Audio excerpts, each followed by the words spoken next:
कल के क्लास में हम लोग मिले थे तो हमने पूरा का पूरा कोडोन का सिस्टम किया था, क्योंकि बीपीएससी रिसेंटली ऐसे क्वेश्चन पूछ रहा है।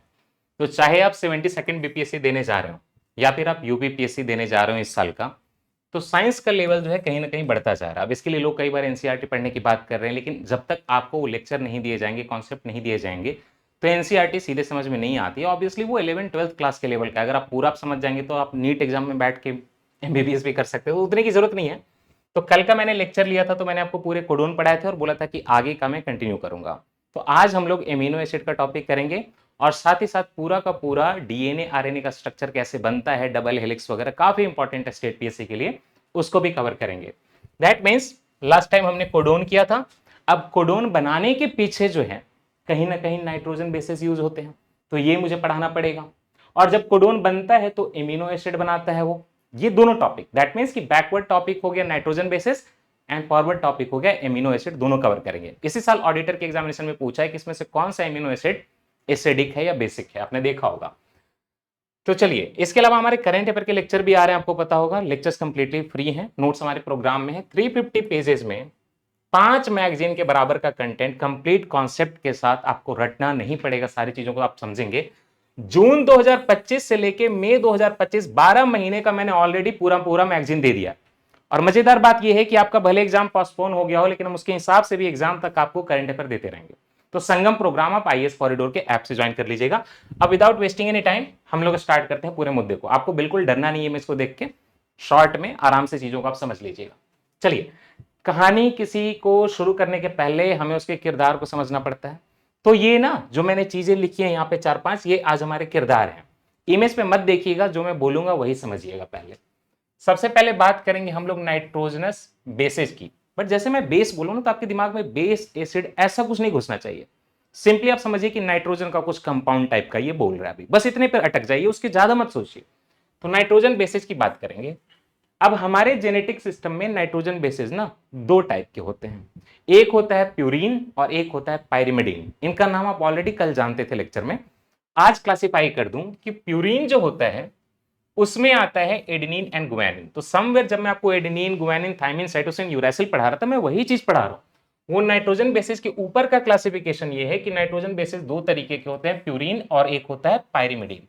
प्यूरीन में आता है एडेनिन एंड गुआनिन और पायरिमिडीन में आता है आपका साइटोसिन, थाइमिन और आरएनए वाला जो यूरैसिल है वो भी पायरिमिडीन में आता है। फर्क क्या है? फर्क ये है कि प्यूरीन ना डबल रिंग वाला स्ट्रक्चर होता है और पायरिमिडीन जो है ना वो सिंगल रिंग वाला स्ट्रक्चर होता है। यहां पे देखिए, ये एडेनिन है, ये गुआनिन है, क्या दोनों में 2-2 रिंग नहीं है? ये आपको नहीं दिखेगा, मैं मार्क कर देता हूं ब्लैक से। क्या दोनों में 2-2 रिंग नहीं है? दैट मीन्स कि ये कहीं ना कहीं प्यूरीन है, एडेनिन एंड गुआनिन। और वहीं अगर आप देखें साइटोसिन को, यूरैसिल को और थाइमिन को देखें तो यहाँ पे सिंगल रिंग है। तो ये सारे क्या हो गए? ये सारे हमारे पायरिमिडीन हो गए। सिंपल थिंग, कोई इशू नहीं। तो आपने पूरा का पूरा मुद्दा जो था यहाँ पे कि नाइट्रोजन बेसिस क्या होते हैं वो तो समझ लिया कि नाइट्रोजन बेसिस कुछ नहीं होते, ये या तो डबल रिंग के होंगे, तो डबल रिंग वाले को प्यूरीन बोलेंगे, इसमें आते हैं एडेनिन, गुआनिन, और सिंगल रिंग वाले को पायरिमिडीन बोलते हैं। तो उसमें बाकी तीनों आएंगे। 3 क्यों? क्योंकि आरएनए में यूरैसिल होता है। तो cytosine, thymine and uracil. Uracil DNA में नहीं होता। अब आइए, अब डीएनए की बात करें अगर हम, तो डीएनए में adenine, cytosine, guanine and thymine होता है, ACGT। ये कल भी हम पढ़ चुके थे कि डीएनए में जो है ये 4 तरह के नाइट्रोजन बेसिस होते हैं। Adenine always pairs with thymine. मुद्दा क्या है कि कभी भी ना प्यूरीन जो है वो पायरिमिडीन के साथ बाइंड करेगा और पायरिमिडीन जो है प्यूरीन के साथ बाइंड करेगा। बाइंड कहां करेगा भी समझ में नहीं आ रहा होगा। डीएनए का एक डबल हेलिकल मॉडल होता है, तो एक जो स्ट्रैंड है, मान लीजिए कि उस पे एडेनिन है, तो सामने ना बाय डिफॉल्ट थाइमिन आएगी। एक स्टैंड पे थाइमिन है तो सामने एडेनिन आएगा। उसी तरह से एक स्टैंड पे अगर गुआनिन है तो सामने साइटोसिन आएगा। एक स्टैंड पे अगर साइटोसिन है तो सामने गुआनिन आएगा। दैट मींस कि प्यूरीन वाला पायरिमिडीन के साथ बाइंड करता है। That's it. Double helical model में आपको आगे पढ़ाने वाला हूं, तो इसकी चिंता अभी नहीं करनी है। अब आरएनए की बात करें तो आरएनए में भी एडेनिन है, आरएनए में भी साइटोसिन है, आरएनए में भी गुआनिन है, लेकिन थाइमिन की जगह आरएनए में यूरैसिल है। तो यहां पे कैसे बाइंडिंग होगी? यहां पे भी वही प्यूरीन पायरिमिडीन का समीकरण चलेगा। तो एडेनिन जो है वो यूरैसिल के साथ बाइंड करेगा क्योंकि थाइमिन तो है नहीं आरएनए में, और उसी तरह से गुआनिन जो है साइटोसिन की तरफ बाइंड करेगा जैसे डीएनए में होता था। उसी तरीके से। इतने तक आप समझ गए कि बाइंडिंग होती है डबल हेलिकल मॉडल में, वो सारे स्ट्रक्चर समझ में आ गए, वो स्ट्रक्चर रटना नहीं है, 2 रिंग होती है, 1 रिंग होती है, बस इतना जानना है। अब आइए नेक्स्ट जो हमारा किरदार है वो पेंटोज शुगर। ये देखिए सामने में पेंटोज शुगर है, मैं आपको मार्क करके दिखा देता हूं इसके बारे में। एक कार्बन, 1 सेकेंड, एक carbon, 2 carbon, 3 carbon, 4 carbon, 5 carbon. थोड़ा बहुत पढ़ा होगा साइंस अपने बचपन में, तो कार्बन को इस तरह से दिखाते हैं, राइट। 1 कार्बन, 2 कार्बन, कितने हैं? 5 कार्बन। अच्छा यहाँ पे कितने हैं? 1 2 3 4, यहाँ पे भी 5 कार्बन है। तो डिफरेंस क्या आ रहा है फिर यहाँ पे? कैन यू सी थोड़ा सा डिफरेंस? यहाँ पे पहले वाले पे OH ग्रुप है और नीचे भी है, दूसरे वाले पे OH है, यहाँ पे नहीं है ऐसा। दैट इज वाई ये राइबोज है और ये 2-डीऑक्सी राइबोज है, क्योंकि दूसरे नंबर पे डीऑक्स हो गया है, OH हटा दिया गया है। बहुत सिंपल, दोनों पेंटोज शुगर ही हैं, 5 है इनमें कार्बन की संख्या, लेकिन एक है राइबोज और एक है 2-डीऑक्सी राइबोज। अब इंटरेस्टिंग क्या है, आरएनए में डीऑक्सी राइबोज होता है और डी आपके आरएनए में, एंड डीएनए की बात करें तो वहां पे 2-डीऑक्सी डी राइबोज होता है डीएनए में, लेकिन दोनों में पेंटोज शुगर होते हैं। लेकिन शुगर है, नाइट्रोजन बेसेस हैं, आगे कुछ होने वाला है क्या, देखते हैं। अब यहां पे आप पढ़िए, जोड़ने वाली कड़ी है ग्लाइकोसाइडिक बॉन्ड। अब ग्लाइकोसाइडिक बॉन्ड क्या है? ये कार्बन जो है शुगर का, उसको प्यूरीन या पायरिमिडीन के साथ अटैच करता है। मैं इसको सिंप्लीफाई करके बोलूं, ये जो पेंटोज शुगर है, उस पेंटोज शुगर के साथ हमें बाइंड कराना है नाइट्रोजन बेस को, और इसमें ग्लाइकोसाइडिक बॉन्ड यूज होता है। सामने इमेज है, एक नाइट्रोजन बेस हमने ये 2 वाला लिया है ग्रुप, तो कहीं ना कहीं ये प्यूरीन है। इसको देखिए, इस नाइट्रोजन बेस को हमने इस पेंटोज शुगर जो है, यहाँ पे पेंटोज शुगर है ना 5 वाला जो ऊपर दिखा दिया आपको, इसके साथ बाइंड नहीं कराया। ये जो बॉन्ड बनता है यही ग्लाइकोसाइडिक बॉन्ड होता है। और अगर हम बात करें शुगर के साथ अगर नाइट्रोजन बेस बाइंड हो जाए तो इस पूरे को क्या बोलते हैं? इसको न्यूक्लियोसाइड बोलते हैं। तो फिर न्यूक्लियोटाइड क्या होता है? अगर ये नाइट्रोजन बेस उसके साथ शुगर बना के न्यूक्लियोसाइड बना दे, और उसके बाद भी नाइट्रोजन बेस से अगर ये फॉस्फेट ग्रुप अटैच हो जाए जिसमें P है बीच में, फॉस्फेट ग्रुप, इस पूरे को न्यूक्लियोटाइड बोलते हैं। और इसी से डीएनए बनता है। डीऑक्सी राइबो न्यूक्लिक एसिड में क्या है? न्यूक्लियोटाइड ही है सारे। तो बहुत सिंपल हो गया, नाइट्रोजन बेस हमने पढ़ लिया, प्यूरीन पायरिमिडीन, डबल रिंग या सिंगल रिंग। नाइट्रोजन बेस जो है पेंटोज शुगर से बाइंड करेगा तो न्यूक्लियोसाइड बोलेंगे, और वही शुगर भी अगर इससे बाइंड कर ले फॉस्फेट से, जब तीनों आ जाएंगे तो इससे बनेगा न्यूक्लियोटाइड। दैट मींस कि nucleoside is part of nucleotide only, and nitrogen base and sugar is part of nucleoside. और तीनों जो है न्यूक्लियोटाइड का पार्ट है, उसी न्यूक्लियोटाइड से जो है डीएनए का चेन बनता है, आरएनए का चेन बनता है। और नाइट्रोजन बेस और शुगर को जो बाइंड करता है उसको हम लोग ग्लाइकोसाइडिक बॉन्ड बोलते हैं। शुगर है तो ग्लाइकोसाइडिक बॉन्ड बोलते हैं। ये इमेज पूरी समझ में आ गई? आगे आइए, ये वही वाली इमेज मैंने फिर से मार्क की है। Can you see? Nitrogen base, sugar, glycosidic bond जोड़ता है और ये बनता है न्यूक्लियोसाइड, और न्यूक्लियोसाइड से अगर अटैच हो जाए फॉस्फेट का ग्रुप तो इसको हम लोग बोलते हैं न्यूक्लियोटाइड, राइट। अब यहां पे आपको पढ़ना है इस इमेज के थ्रू चीजों को। अब इस इमेज में क्या हुआ? जो आपने पढ़ा है वही हुआ।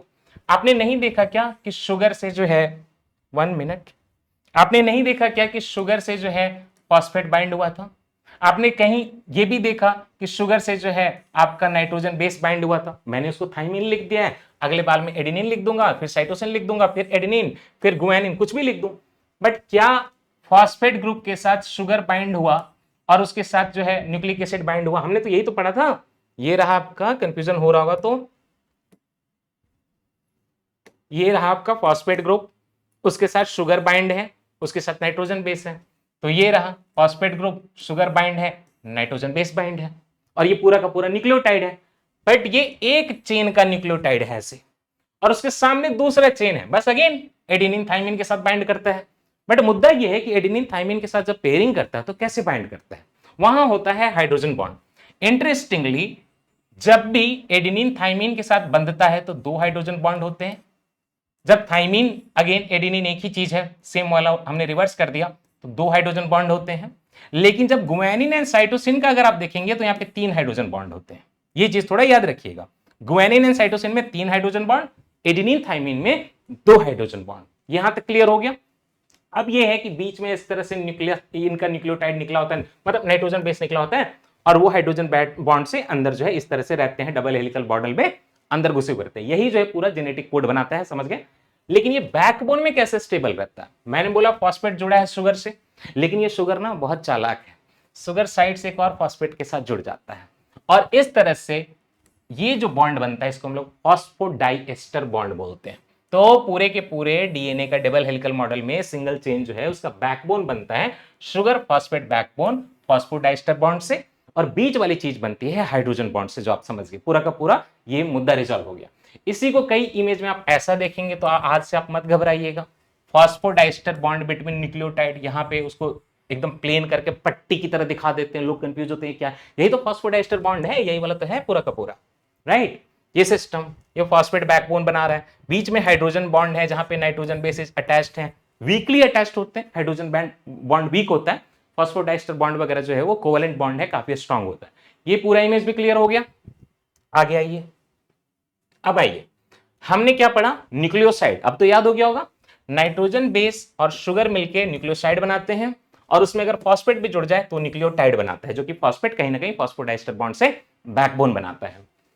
तो न्यूक्लियोसाइड मतलब कि नाइट्रोजन बेस उसके साथ पेंटोज शुगर, राइट, और ये बेसिक सब यूनिट है न्यूक्लिक एसिड का, और यहाँ पे नाइट्रोजन बेस जो है लिंक होता है आपके 5 कार्बन पेंटोज शुगर के साथ, या तो राइबोज होगा नहीं तो डीऑक्सी राइबोज होगा, शुरुआत में ही आपने देखा। और यहाँ पे फॉस्फेट ग्रुप नहीं होगा, किसमें, न्यूक्लियोसाइड में। बट न्यूक्लियोटाइड में जो है नाइट्रोजन बेस भी होगा, पेंटोज शुगर भी होगा और फॉस्फेट ग्रुप भी होगा, क्योंकि पूरा का पूरा न्यूक्लियोटाइड है, आधा जो है वो न्यूक्लियोसाइड है नाइट्रोजन बेस और शुगर वाला। एंड लास्ट में केमिकल लिंकेज, ये जो न्यूक्लियोटाइड आपने बना दिए पूरे के पूरे तीनों को जोड़ के, वो आपस में कैसे जुड़ते हैं, 3-5 फॉस्फोडाइएस्टर बॉन्ड से। घबराना नहीं है, इस तरह का जो बैकबोन बनाते हैं ना, चेन की शुरुआत 3 अंत 5 या फिर 5-3 और उसके रिवर्स में क्या हो जाएगा, अगर यहाँ 5 है तो उसके सामने वाले चेन में इस तरह से 3-5, ये डायरेक्शन है, दैट्स इट।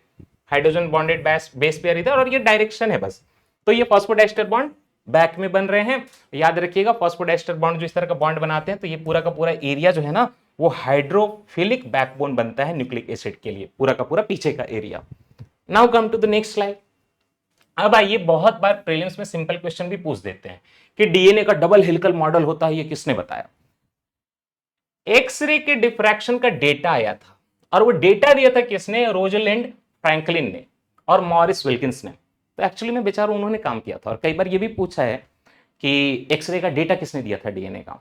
तो डीएनए का एक्सरे डिफ्रैक्शन कराया गया था। डिफ्रैक्शन की प्रोसेस फिजिक्स की प्रोसेस होती है, लाइट पास करा के। तो एक्सरे का डिफ्रैक्शन जब किया गया डीएनए का तो वो डेटा दी थी Rosalind Franklin and Morris Wilkins ने। लेकिन उसमें बेस्ड डीएनए के डबल हेलिकल मॉडल को प्रेडिक्ट किया था वाटसन एंड क्रिक ने 1953 में। डीएनए का सिंथेसिस किसने किया था, उसके पहले आरएनए का सिंथेसिस, क्योंकि मैं कल पढ़ा चुका हूं, हरगोबिंद खुराना। आरएनए को सिंथेसाइज किया इन विट्रो, जो चीज बॉडी में होती है उसको इन वाइवो बोलते हैं और जो लैब में होती है उसको इन विट्रो बोलते हैं। तो टेस्ट ट्यूब ये भी जो होता है आजकल वो इन विट्रो होता है। खैर, कल भी हमने पढ़ा था Severo Ochoa synthesize RNA test tube में, उसके लिए उन्होंने पॉलीन्यूक्लियोटाइड फॉस्फोराइलेज यूज किया था। फॉस्फोराइलेज जो है जहां पे एएसई आ गया वो एंजाइम होता है, याद करिए, पाचन तंत्र में अमाइलेज, सलाइवरी अमाइलेज। लारी टपक गई लेक्चर देख के, सलाइवरी अमाइलेज निकल गया, मेरा एंजाइम निकल गया। पॉलीन्यूक्लियोटाइड फॉस्फोराइलेज एंजाइम का यूज करके उन्होंने सिंथेसाइज किया आरएनए, वो थे सेवेरो ओकोवा। साथ ही साथ हरगोबिंद खुराना ने भी तो काम किया था। उन्होंने जो है वो इंडियन अमेरिकन थे, उन्होंने सिंथेसाइज किया था फंक्शनल सिंथेटिक ऑलिगोन्यूक्लियोटाइड। ऑलिगो मतलब थोड़े बहुत, 8-10, पॉली मतलब ढेर सारे। और वहीं से जेनेटिक कोड को भी उन्होंने क्रैक किया था, नोबेल प्राइज भी मिला था। तो डीएनए का सिंथेसिस इन विट्रो किया था आर्थर कॉर्नबर्ग ने, और इसके लिए उन्होंने टेस्ट ट्यूब में 1956 में एक्सपेरिमेंट किया था। एंजाइम यूज किया था, देखिए, एज पॉलीमरेज 1, और इसके लिए उनको नोबेल प्राइज भी मिला था 1959 में।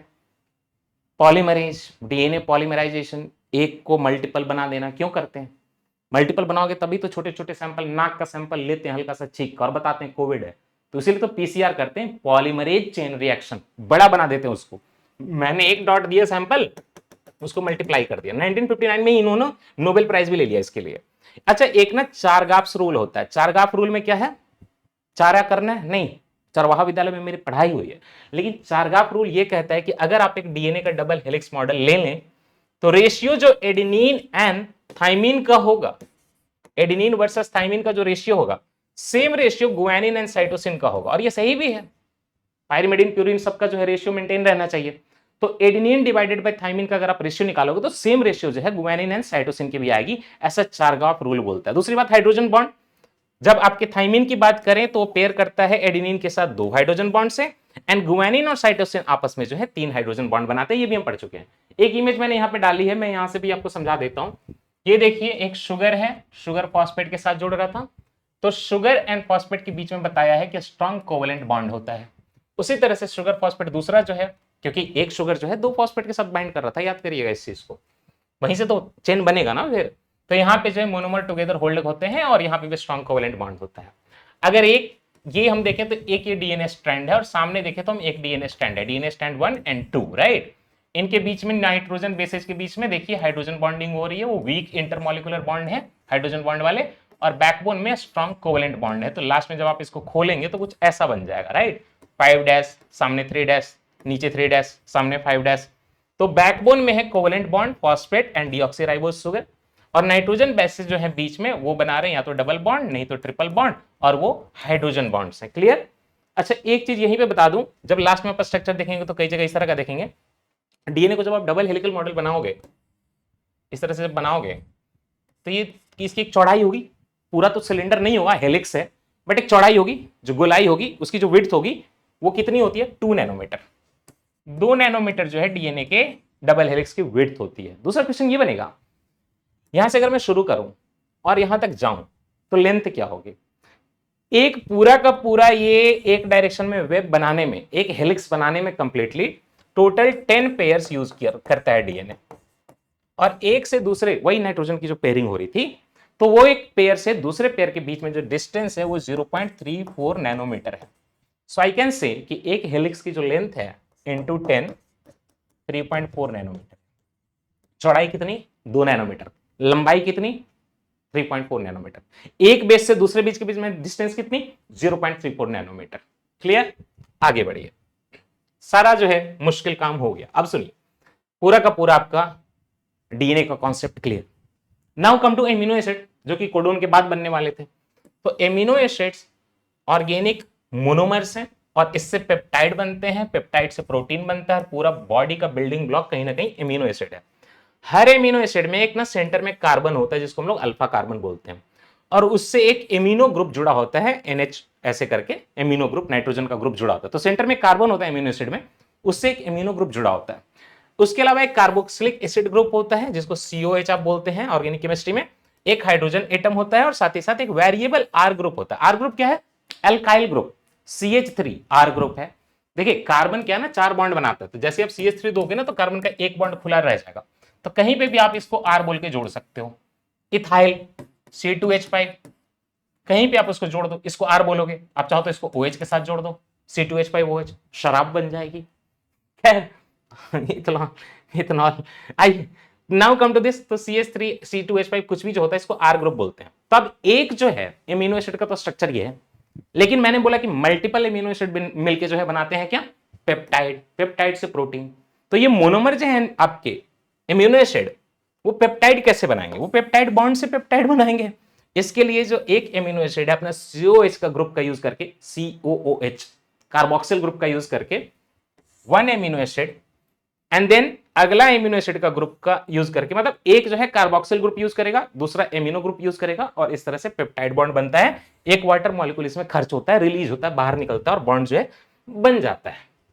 अब लास्ट में ये पढ़ना है कि हमारे बॉडी में 20 एमिनो एसिड की बात होती है। कोडोन वाला आपने देखा था ना, 64 कोडोन थे, 3 स्टॉप वाले थे, 61 फंक्शनल थे, 20 एमिनो एसिड बनाते हैं। तो इनका क्लासिफिकेशन कैसे करें। अब क्लासिफिकेशन का मुद्दा है, हर चीज को अलग अलग तरीके से क्लासिफाई कर सकते हैं। तो पहला क्लासिफिकेशन ये होगा, एमिनो एसिड प्रोटीन हम लोग बोलते हैं कि न्यूट्रिशन के लिए बहुत जरूरी है। लोग बोलते हैं कि आपको जो है वीगन फूड खाने में बहुत कम ऑप्शन होते हैं, कंप्लीट प्रोटीन कम होते हैं। ये सच्चाई है, बट ऐसा नहीं है। Soybean for example completely okay है, और कई लोगों ने भ्रांति फैला दी है कि सोयाबीन में ऐसे हार्मोन्स होते हैं, एस्ट्रोजन एंड ऑल, वो प्लांट वाला है, इंसान पे कोई फर्क नहीं है, ये भ्रांति है। आप सर्च कर लीजिएगा, this has already been cleared कि ऐसा कोई भी साइंटिफिक एविडेंस नहीं है। आराम से आप सोयाबीन खा सकते हैं, महंगा महंगा प्रोटीन पाउडर बेचने के लिए सोयाबीन को दबा दिया गया है। लेकिन ओवरऑल फिर भी अगर हम क्लासिफाई करें न्यूट्रिशनली, तो कुछ एमिनो एसिड एसेंशियल हैं। एसेंशियल मतलब वो जो जरूरी है, जैसे आपके लाइफ में प्यार की कमी है तो आपको प्यार की जरूरत है, तो आपका पार्टनर होना एसेंशियल है। लेकिन मान लीजिए कि आपको पार्टनर मिल जाते हैं तुरंत तुरंत, तो फिर वो नॉन एसेंशियल है। तो एसेंशियल अमीनो एसिड जो है बॉडी सिंथेसाइज नहीं कर पाती, बाहर से लेना पड़ता है।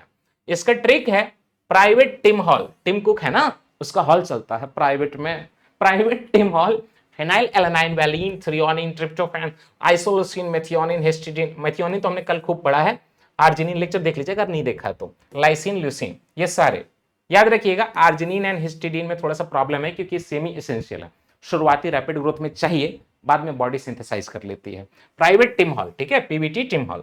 नॉन एसेंशियल बाकी वाले हो जाएंगे, तो 9 अगर यहां पे हैं एसेंशियल, तो 11 जो है आपके नॉन एसेंशियल है। ये बॉडी ना लीवर के सेल में सिंथेसाइज कर लेती है, तो रटने की जरूरत नहीं है इसको, आपने एसेंशियल वाला पढ़ लिया काफी है। देन हम ये कर सकते हैं कि प्रोटीन का जो साइड चेन है लास्ट में एमिनो एसिड का, वो वाटर को रिपेल कर रहा है कि नहीं रिपेल कर रहा है।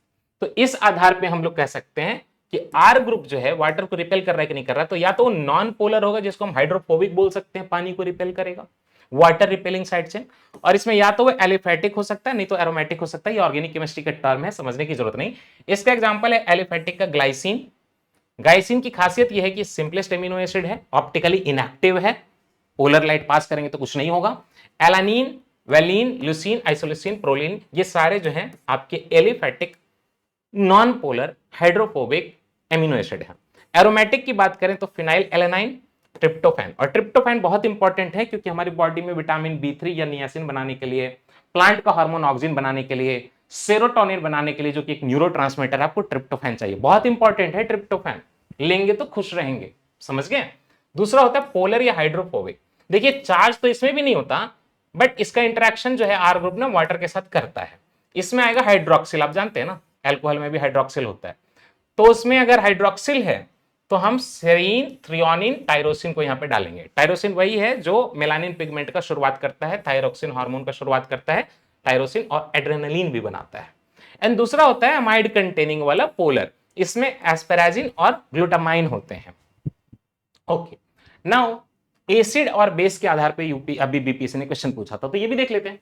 एसिडिक साइड चेन का मतलब है कि वहां पे ना निगेटिवली चार्ज होगा फिजियोलॉजिकल पीएच पे, और इसका एग्जांपल है एस्पर्टेट, बहुत अच्छा। एस्पर्टेट के अलावा ग्लूटामेट भी है, यही पूछा था बीपीएससी ने और यही आंसर था। एस्पर्टेट को एस्पार्टिक एसिड भी बोलते हैं। एक्चुअली में क्या है ना, ये एमिनो एसिड में कहीं भी 8 वर्ड है ना, उसको आप इक बोल सकते हैं एसिड लगा के, जैसे एस्पर्टेट को आप एस्पार्टिक एसिड बोल सकते हैं, ग्लूटामेट को आप ग्लूटामिक एसिड बोल सकते हैं। अच्छा, एमिनो एसिड को हम बेसिक एसिड में क्लासिफाई करते हैं, बट सारे में जो है एसिड वर्ड ही होता है, वो एमिनो एसिड ही होते हैं। आर ग्रुप के आधार पे हम इस तरह का क्लासिफाई करते हैं, होते सारे एमिनो एसिड ही, बट फिर भी हम एसिडिक बेसिक क्लासिफाई कर रहे हैं। देखिए, तो aspartate aspartic acid, glutamate glutamic acid, right. अब यही ग्लूटामेट जो है, इसी से हम उसका सॉल्ट होता है मोनोसोडियम ग्लूटामेट, एमएसजी, जो कि फ्लेवर एनहांसर की तरह यूज होता है। अच्छा, एनीवे बेसिक साइड चेन वाले कौन से हैं, ये ना पॉजिटिवली चार्ज होते हैं फिजियोलॉजिकल लेवल पे, लाइसिन, आर्जिनिन, हिस्टिडीन। अगर हम बात करें हिस्टोन प्रोटीन की, तो वो हिस्टिडीन से बनता है। हिस्टोन प्रोटीन क्यों इंपॉर्टेंट है, क्रोमोसोम की पैकिंग की जाती है डीएनए की ना, बहुत पैक्ड रहता है वो वहां पे। This histone only is wrapped bye DNA in chromosomes, और हाईली रिच होता है बेसिक एमिनो एसिड वहां पे, लाइसिन एंड आर्जिनिन। ठीक ठीक, ओके। नाउ दो इंपॉर्टेंट इंफॉर्मेशन, स्पेशल ग्रुप, ये क्या है, sulphur containing amino acid. Special group से याद है हमारा ना रेसिडेंशियल प्रोग्राम शुरू होने वाला है, एंड बाकी लोगों की तरह हम यहाँ पे एक आधा आधा रूम का, आधे बेड का, मतलब 30-30 हज़ार नहीं लेने वाले। It will be very cheap, और उतना दूर भी नहीं जाना कि पूरा जो है, फिर उससे बढ़िया तो इंसान आश्रम में चला जाए। तो हम लोग ग्रेटर नोएडा में शुरू करेंगे ताकि आपको दिल्ली का एक्सेस रहे एनीवे, हमेशा आप कभी आपको जाना हो, दोस्तों से मिलना हो, या दिल्ली जा सके, लेकिन जो है बहुत बढ़िया इंफ्रास्ट्रक्चर टॉप लेवल का सारी चीज़ों के साथ, वो हार्डली आपको 15,000 के आसपास खर्च पड़ेगा। बाकी एक रूम का मैं बता रहा हूँ, वो इसको शेयर करेगा तो उसका 7-8 हज़ार में हो जाएगा, कंपेयर टू अदर प्लेसेस 30,000 जो विदेश में जाके खर्च करना। चलिए, सल्फर कंटेनिंग एमिनो एसिड मेथियोन, इसके लिए व्हाट्सएप कर लीजिएगा मुझे आप, है ना, रेसिडेंशियल के लिए अगर करना होगा आपको तो 8340118519। Methionine essential and cysteine non essential, ये दोनों ना सल्फर कंटेनिंग है। केराटिन प्रोटीन जो हमारे हेयर में या नेल्स में होता है, नाखून में, उसमें सिस्टीन डाइसल्फाइड बॉन्ड काफी ज्यादा होते हैं, दैट मींस कहीं ना कहीं सिस्टीन एमिनो एसिड वहां पे होता है सल्फर कंटेनिंग। तो सल्फर आपको लेना चाहिए, अदरवाइज आपके जो है बाल खराब हो जाएंगे। ज्विटर आयन प्रॉपर्टी क्या होती है, एक न्यूट्रल पीएच पे अगर एमिनो एसिड जो है पॉजिटिव चार्ज भी हो उसमें, जैसे एमाइड वाला NH वाला, एंड या फिर निगेटिव चार्ज भी हो साथ में COO वाला, ऐसा कुछ हो तो वो ना मतलब केमिकल बफर की तरह यूज हो सकता है, पॉजिटिव निगेटिव दोनों। इस तरह को ज्यूटरैन प्रॉपर्टी वाला बोलते हैं न्यूट्रल पीएच पे ऐसा हो तो। ओके, लास्ट क्लास में हमने जेनेटिक कोड किया था, तो वहीं से इस टॉपिक की शुरुआत थी। ये टॉपिक पूरा ब्रिज था। कल हमने कोडोन के ट्रिपलेट पढ़े थे। टोटल कोडोन 64 होते हैं, इफेक्टिव कोडोन 61 होते हैं, क्योंकि 3 जो होते हैं स्टॉप कोडोन होते हैं, लेकिन एमिनो एसिड 20 बनते हैं। कल का मैं रिवीजन करा दूं, यहाँ पे डिजेनरेसी होती है, दैट मीन्स कोडोन की अगर हम बात करें तो मल्टीपल कोडोन जो है आपके एक एमिनो एसिड का कोडिंग कर सकते हैं, लेकिन फिर भी एक एमिनो एसिड कभी भी जब बनेगा तो उसके जो कोडोन होंगे पीछे, मतलब एक कोडोन जो है एक ही एमिनो एसिड की कोडिंग करेगा, बट एक एमिनो एसिड मल्टीपल कोडोन से बन सकता है। डिजेनरेसी वाला कॉन्सेप्ट पढ़ा था अपने। स्टार्ट कोडोन ऑगस्ट होता है और ये मेथियोनिन को कोड करता है। ट्रांसलेशन की शुरुआत स्टॉप कोडोन में आग लगानी थी तो यू यू यू लिख के ऊपर से आग नीचे से आग, इस तरह से आप कर दीजिएगा तो आ जाएगा। एम्बर ओकर ओपल जगह हम बनाएंगे, ऐसे बनाएंगे ना, U U U A G then A G. अब यू ए जी जो है यहाँ पे आप देखेंगे यू ए जी, ये यहाँ पे आ जाएगा एम्बर।